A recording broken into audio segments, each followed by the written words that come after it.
हे guys what's up. So क्या हाल चाल है तुम सबके। आई होप जैसे भी हो बढ़िया हो। सो आई नो कि हम आज बहुत दिनों बाद मिल रहे हैं। सो एक्चुअली यार मैं स्क्रिप्टिंग कर रहा था, मुझे एक तो बहुत कम टाइम मिलता है। सो उसमें मुझे दूसरे चैनल के लिए एक बहुत सही एक मतलब आइडिया आया है, और लेट्स सी कि वो एग्जीक्यूट होता है कि नहीं होता, बट जो भी आया है वो बहुत सही आया है। सो हाँ, मैं उसी के बारे में थोड़ी स्क्रिप्टिंग कर रहा था पिछले कुछ दिनों से।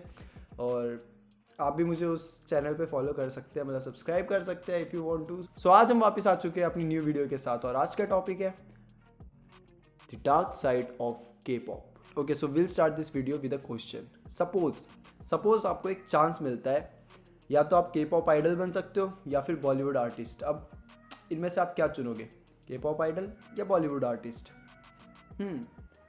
सो अगर तुम मुझे आंसर एंडिंग में बताना, बट मैं अपना आंसर बताऊंगा, मैं चुनूंगा बॉलीवुड आर्टिस्ट। क्यों क्यों मैं मतलब बॉलीवुड को ज़्यादा प्रेफर करूंगा ओवर के पॉप। सो इसके भी आपको आंसर मिलेंगे एंडिंग में आते आते, तो आपको सब आंसर मिल जाएंगे, तो वीडियो को एंड तक देखना।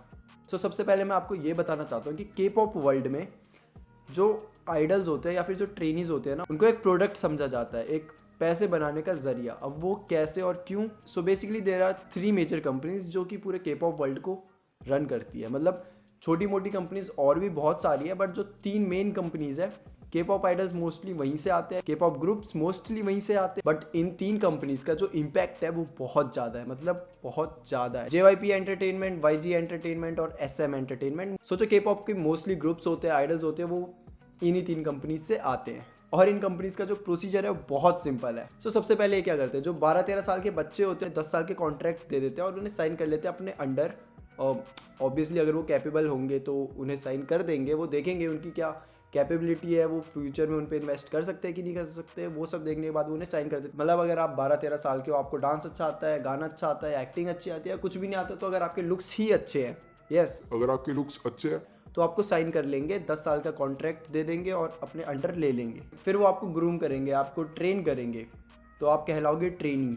वो आपको बहुत चीज़ें सिखाएंगे, लाइक जो भी जिसमें भी आपको इंटरेस्ट होगा या जिसमें वो आपको डालना चाहेंगे, उसी चीज़ के बारे में वो आपको सिखाएंगे, डांसिंग, सिंगिंग, ये वो। और फिर एक टाइम आएगा जब वो आपको डेब्यू करवाएंगे।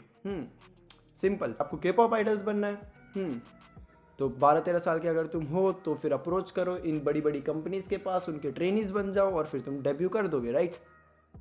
बट ऐसा नहीं है यार, मतलब जितना सिंपल ये सुनने में लगता है, उतना सॉर्टेड होता नहीं है। सो एक्चुअली होता क्या है, अब ये सुनना, ध्यान से सुनना। सो जैसे ही तुम ट्रेनी बनते हो, मतलब जैसे ही तुम कॉन्ट्रैक्ट साइन करते हो 10 साल वाला, तब से लेकर कॉन्ट्रैक्ट ख़त्म होने तक, मतलब 20 जो ये 10 साल है, सो ये 10 साल तक तुम उनके ट्रेनी नहीं हो, तुम उनकी मशीन हो। वो तुम्हें ऐसे ट्रीट करते हैं जैसे कि तुम मशीन हो। मतलब ऐसा नहीं है कि तुम्हें बहुत बदतर तरीके से ट्रीट करेंगे या तुम्हें मतलब नौकर स्लेव बना देंगे, ऐसा नहीं है। बट भाई वो तुमसे दिन के 20-20 घंटे प्रैक्टिस कराते हैं, मतलब 20 घंटे प्रैक्टिस, समझ रहे हो तुम, दिन के।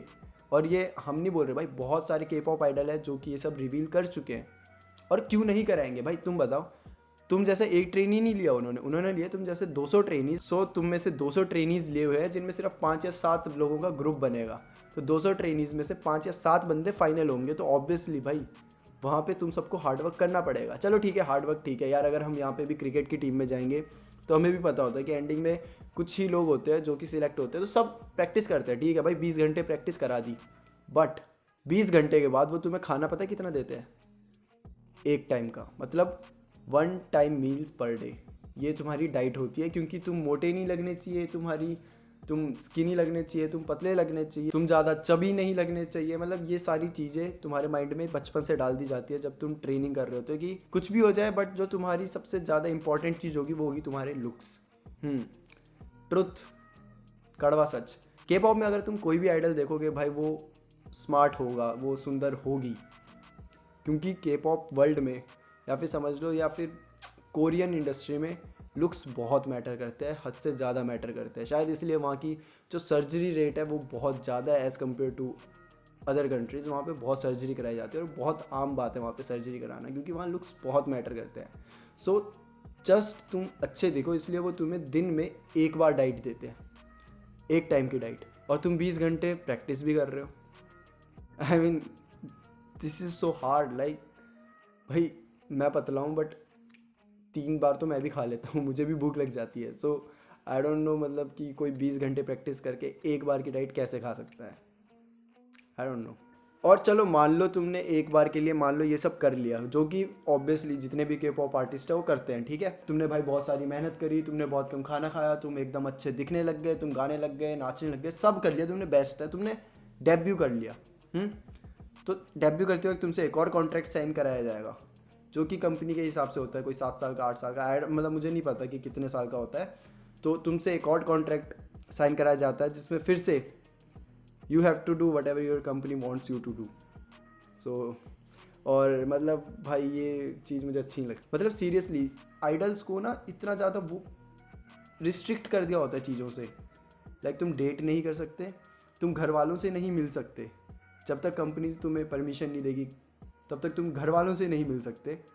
और भी बहुत सारे रूल्स है यार, बहुत सारे रूल्स है। तुम शायद सोशल प्लेटफॉर्म्स में बिना कंपनीज को दिखाए या बिना अपने मैनेजर्स को बताए कुछ पोस्ट नहीं कर सकते, बहुत ऐसी सारी चीज़ें। और मतलब ये चीज़ सिक कर देती है किसी को भी। तो चलो ठीक है, मान लिया कि एक टाइम के लिए तुमने ये सब भी सह लिया, तुम आइडल बन चुके हो, तुम इन सब के आदी हो चुके हो, you get use to it. But एक टाइम आता है ना जब बॉडी चीज़ें नहीं ले पाती, जब तुम्हें रेस्ट चाहिए, जब तुम्हें मतलब पीस चाहिए मेंटली भी और फिजिकली भी, तब भी कंपनी तुम्हारी बिल्कुल ध्यान नहीं रखती। मतलब ऑब्वियसली मैं ये नहीं कहूँगा कि सब कंपनी का सेम है, बट जैसे कि मुझे एक्सो का तो भाई मुझे पता है कि क्रिस का था, मतलब वो बहुत ज़्यादा उसकी तबीयत ख़राब थी, बट स्टिल उसको फोर्स करा गया था कि नहीं जाओ, तुम्हारी परफॉर्मेंस चाहिए हमें, तुम जाओ स्टेज में जाओ परफॉर्म करो। और वहाँ पे कितनी बार होता है कि इसी वजह से आइडल्स वहाँ पे कोलैप्स कर जाते हैं, चक्कर आ जाते हैं उन्हें, या फिर कुछ भी हो जाता है, उनकी तबीयत ख़राब हो जाती है, but company doesn't give a shit about you guys. उन्हें बस पैसे कमाने हैं, and that's the worst part. क्योंकि बहुत सारे ऐसे ग्रुप्स हैं जो कि बहुत टैलेंटेड होते हैं, उन्हें डेब्यू के 1-2 साल बाद मैक्सिमम, मतलब कुछ तो ऐसे भी जिन्हें 3-4 महीने बाद ही डिसबैंड कर दिया गया है, क्योंकि कंपनी को लगता है कि वो पैसे कमा के नहीं दे रहे, उन पे लोग इंटरेस्ट नहीं ले रहे। तो मतलब वो बहुत टैलेंटेड थे और इनमें से 2-3 को तो मैं ही फॉलो करता था, तो भाई उन्हें डिसबैंड कर दिया, उनका कोई अता पता ही नहीं है लोगों का। बंदों ने अपने 10 साल दिए कंपनी को एज अ ट्रेनी, और कंपनी ने उन्हें एक बार डेब्यू कराया, 3-4 महीने में ख़त्म कर दिया और बस ख़त्म, क्योंकि वो पैसे कमा के नहीं दे रहे थे। तो ये तो यार सबको पता ही है कि कंपनी सिर्फ पैसे बना रही है दूसरों को यूज़ करके और कुछ नहीं। सो ऐसा भी नहीं है, मतलब हाँ कोई कोई कंपनी बहुत अच्छी है, जैसे मुझे पर्सनली बिग हिट अच्छी लगती है भाई, वो BTS को जिस तरह ट्रीट करती है दैट्स गुड। आई मीन करना चाहिए, वैसे ही होना चाहिए सबके साथ। बट बहुत सारे ऐसे ग्रुप है जिन्हें मिसट्रीट किया जाता है, जैसे अभी तुम्हें शायद GOT7 का भी पता होगा, 7 बंदे थे भाई, हर किसी को अलग अलग टाइप की ट्रीटमेंट देती है कंपनी। मतलब एक बंदा है इन्हें लोग पसंद कर रहे हैं तो इन्हें ये वाली ट्रीटमेंट देंगे, और ये एक बंदा है जिन्हें शायद लोग जिनको कम पसंद, मतलब ऐसे नहीं बोले कम पसंद, बट जिनके कम फैंस हैं उन्हें ये वाली ट्रीटमेंट देंगे। ये जो होता है ना, मतलब अलग टाइप की ट्रीटमेंट्स वो भी बहुत होती है कंपनीज़ में, जो कि एक्सो का ही वापस मैं एग्जांपल दूंगा। एक्सो के था एक एक्सो एम था, और जो चाइनीज़ मेंबर्स थे उन्हें ज़्यादा अच्छा ट्रीट नहीं किया जाता था as compare to Korean members. इसी वजह से शायद चाइनीज़ मेंबर्स ने छोड़ दिया, सिर्फ ले बचा है। और ऑब्वियसली SM को भी पता था कि अगर ले भी छोड़ देता तो शायद चाइनीज़ जितनी भी मार्केट है उससे एक्सो को बहुत ज़्यादा नुकसान होता, तो इसलिए ले को उन्होंने पकड़ के रखा है। बट हाँ ऐसी बहुत सारे इंसिडेंट है जो कि करती है और K-pop आइडल्स के साथ होता है। तो इसलिए मेरे को यही लगता है कि यार K-pop आइडल बनना बहुत टफ है। मतलब यार तुम्हारी लाइफ कोई और कंट्रोल कर रहा है, लिटरली तुम्हारी कंपनी कंट्रोल कर रही है तुम्हारी लाइफ। तुम क्या खाओगे, तुम क्या पहनोगे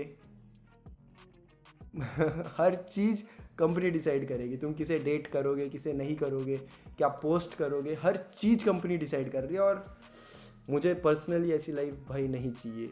तो बॉलीवुड बहुत सही है इस मामले में। हाँ ऑब्वियसली जो बड़े लेबल्स होते हैं वो भी छोटे आर्टिस्ट को जब साइन करते हैं तो वो भी कुछ कॉन्ट्रैक्ट्स होते हैं वो करते हैं, बट इतना भाई वो नहीं करते कि ये मत खाओ, इतना प्रैक्टिस करो, ये मत करो, वो मत करो, इतना ज़्यादा इंटरफेयर वो नहीं करते। सो इस मामले में मेरे ख्याल से बॉलीवुड बहुत सही है, बहुत ज़्यादा सही है। तो यही कुछ चीज़ें थी जो मैं पॉइंट आउट कर रहा था अबाउट K-pop, और मे बी अबाउट K-pop वाली जो ये बड़ी बड़ी कंपनीज़ है उनके बारे में। सो और भाई लिटरली यार जो ये अभी भी टिके हुए हैं ना जितने भी आइडल्स हैं, बहुत हार्ड वर्किंग है। तुम भाई प्लीज़ कभी सिलेक्टिव मत बनना, लाइक तुम इस ग्रुप को अगर करते हो तो उस ग्रुप को नहीं करते। सपोर्ट सबको करना, क्योंकि भाई सबने बहुत मेहनत करी होती है। या बाय बाय गाइज, एंड फिर मिलते हैं किसी और टॉपिक के साथ। तब तक के लिए bye bye and take care.